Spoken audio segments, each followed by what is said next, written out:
Hi, Mr. Thomas. Hello. It's good to see you again today.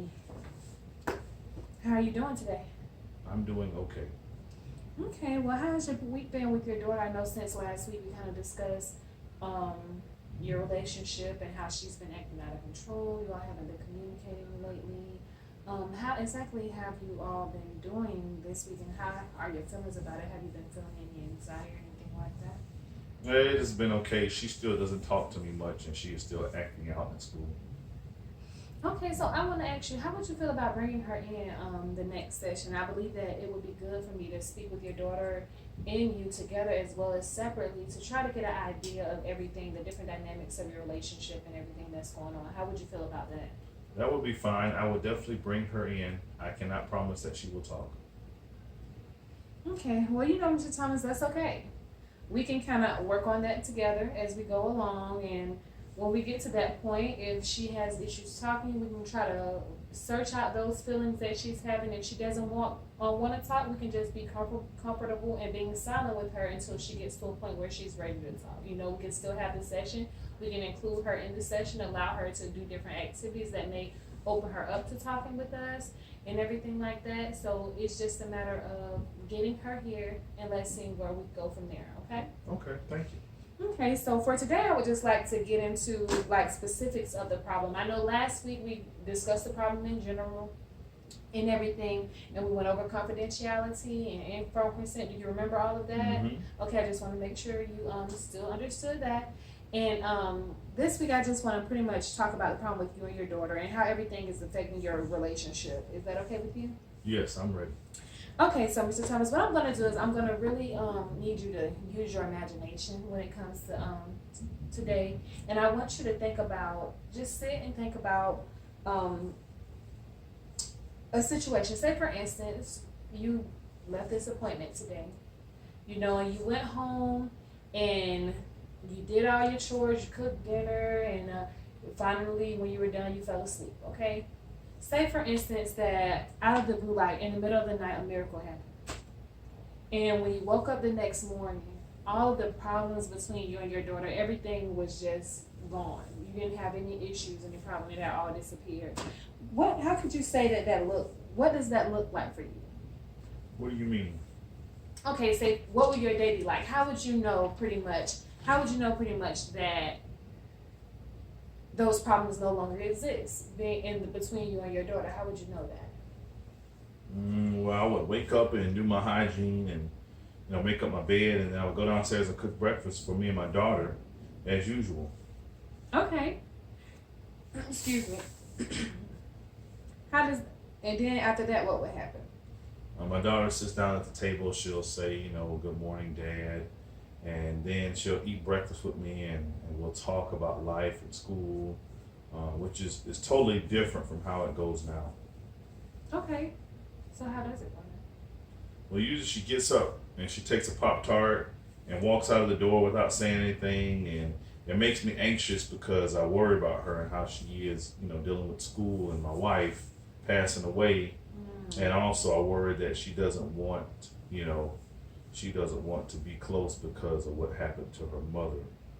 It makes me feel helpless and depressed. Oh, okay. I'm sad to hear that. That's making you feel that way.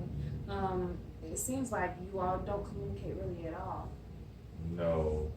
Okay, so what do you think your anxiety would be like on a perfect day? More than likely, I would feel great and happy. I would not have a reason to be depressed because my child and I would, be communicating. Okay, so what would be for instance, what would be the next part of your miracle day? Like after, say for instance, you all sit at the table. What would be the next best part of your day in knowing that your child, that your problem has no longer exists? Excuse me. You get what I'm saying? No. Okay, I know I was wrong with, but what would be the next step in your day? You already had breakfast. You sit down. Oh, I would have to say, I would have to say after I'm home from work, my daughter usually looks, she goes, locks herself in her room, and she tends to shut me out. But I believe she would come downstairs and ask me to help her with homework, or watch our favorite TV show that we used to watch, Okay, what show is that? Family Feud. Oh, I love that show. Like, me and my family watches it all the time. I would think, like, when you're watching that show, like, how would your anxiety be? Would you have any anxiety? How would you feel? No, I wouldn't have any anxiety at all. It would be good to get back, to old times. With your daughter, you all used to watch that show often? Mm-hmm. Okay, so, that sounds like a wonderful example. So, putting that into perspective, and say, for instance, we're using our imagination that happened. Bring it back to reality today. What do you think is hindering you and your daughter from communicating in that way? What is the issue? That's the fact that my daughter was so close to her mother, and we usually did everything together. And I can admit I do not, I don't communicate as well as her mom did, but I'm willing to learn. Okay, that's good. That's a great first step, Mr. Thomas.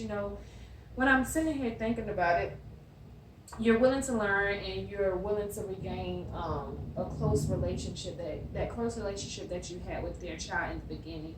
So there are a few things that we can do to try to help you to assess those things. I noticed you talking a lot about your anxiety and how that was going for you and how it makes you anxious, not to be around your daughter and everything like that. And so what I wanted to do is I have an assessment that we can complete. You can complete it right now while we're sitting in session. I just want you to look over it quickly.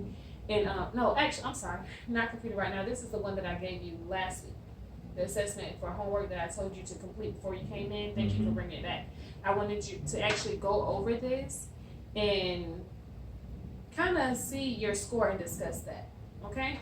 Okay, that's fine. It looks like when we went over this, you had a score of 20. Really? Right. You have a score of 20. And really, it's not that high when you think about it. But,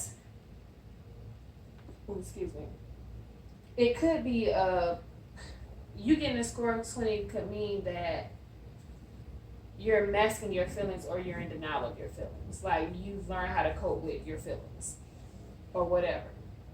Really?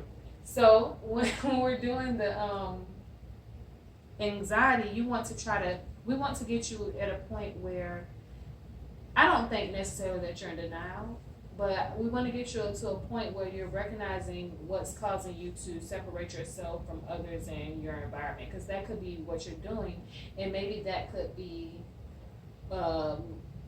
where the disconnect is coming between you and your daughter. What do you think about that? Well, I think ever since I lost my wife, I've been dealing with life the best I can. Do you think that your daughter notices anything different, or the others around you notices anything different about you? Yes. Okay. I think that's what do you think they notice different about you? I'm sorry.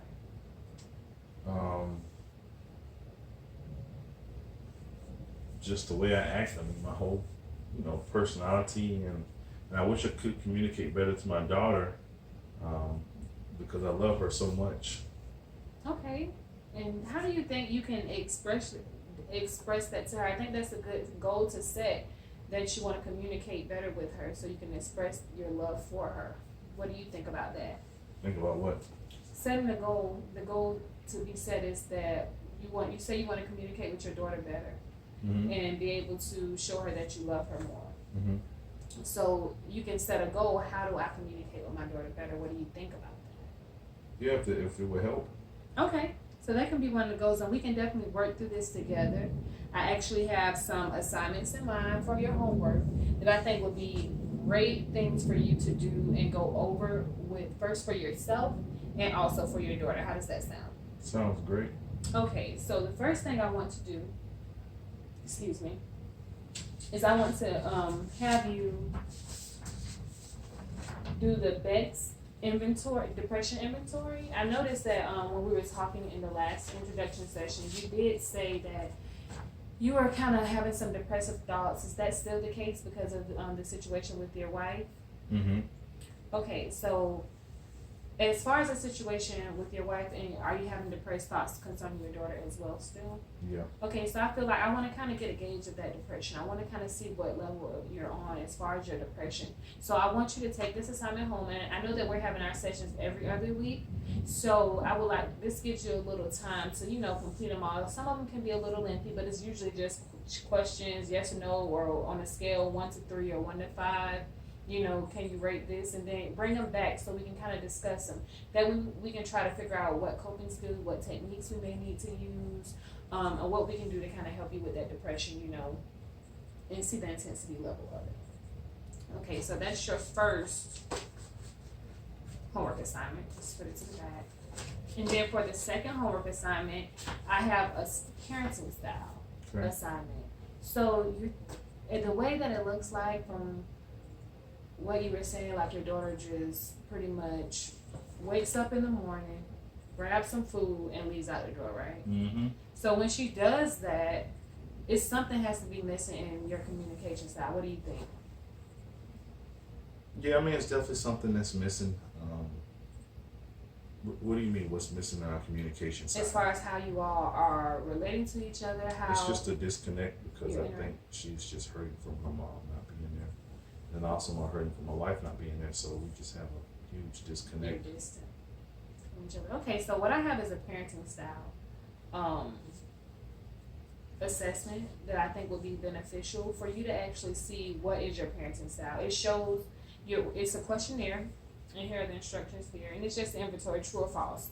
You answer true or false to each of these questions. And it says, the inventory asks questions about feelings regarding sadness, fear, and anger, both in yourself and in your children. And so for each item, you'll just mark true or false. And then at the end of this assessment, what it does is it shows you how to calculate your score. Okay. And it gives you specific instructions. Okay. Then it goes to explain, let me show you this next one. It goes to explain the 4 parenting styles and which one you would be. And then from there, you can I want you to think about how you actually are relating to your daughter based on your parenting style. How does that sound? That sounds. I don't know. We'll see. I just have to take a look at it and see. You'll see on that one? Okay. Yeah. I actually have 2 more that I would like to give to you. The next one is a communication worksheet. And it pretty much it's very simple. It shows that it just shows feelings on a paper, and you go through the feelings of your child and then yourself, and you complete a diagram, and then you'll bring that list as to what you would change and add new feelings to it. Okay, but that's a very easy one. You can probably do it in like 5 minutes. It's so simple. Now this last activity is actually for your daughter. So before you bring her back next week, I would actually like for you to see if she would be willing to fill out the 5 love languages test for teenagers. Okay. Because maybe it's something where she's feeling she's already lost her mom, and now she doesn't want to get too close to you, or she doesn't know how to get close to you without her mom, or it could be a number of things. We don't want to assume how she's feeling, but it could be a number of things. And maybe it's just in the way that you react to her, because I know you said, you don't communicate as well as her mom earlier. So maybe it's just the way you communicate love to her, and she may not be receiving it in that way. So this may be a good way for her to write down what she sees love as. And it's the 5 love languages for teenagers. And at the end of the assessment, it pretty much shows whether she likes words of affirmation. Like, do you know what a word of affirmation is? Okay, whether she likes words of affirmation, if she needs quality time, likes receiving gifts. How can you show your love to her to make you all connect in a way and communicate in a way that she accepts and that you all grow closer through this difficult time? Okay? So I'm going to give you to this, and hopefully she will be willing to fill it out. We'll see how it goes from there. But either way, if she doesn't, you bring it back next week, and maybe I can have a talk with her. We can talk and see if she's willing to talk with somebody outside of the household. Okay.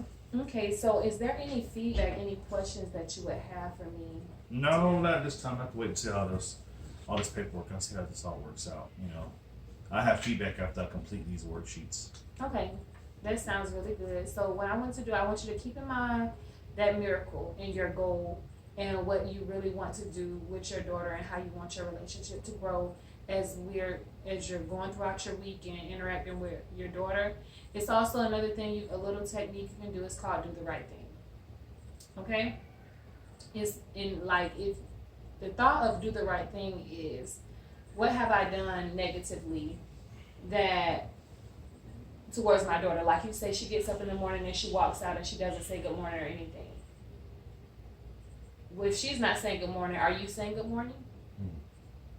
You know what I'm saying? So what can you do differently that could aid in you all communicating better? So when she gets up in the morning, you could say good morning. And see if she responds. Maybe she's waiting for you to engage her. Maybe she needs for you to engage her. Or invite her to sit down. Would you like to come sit down and eat with me? Or what are some other things you think you may can do? Because I know you mentioned the show. Yeah, I can have her invited to come sit down and watch TV. Or just see how her day is going. Just ask her when she gets home from school how her day is going. Just trying to talk with her. Okay, I think that's a great way to start as well this week while you're at home with her. So I know I overloaded you? I hope I haven't. I just wanted to give you a few assessments so that you could work on those throughout the next week or so, because I know we don't meet until Friday, until the next week or so, and then you can also use that little technique to try to work with your child as well. Okay. Okay, so Mr. Thomas, I really appreciate you coming in today. Thank you for having me. No problem at all. Hopefully everything continues to grow with you all and we see some progress. All right. Alrighty, I'll see you next week. Okay. No, week after next. Yep. All right. All right. Bye-bye.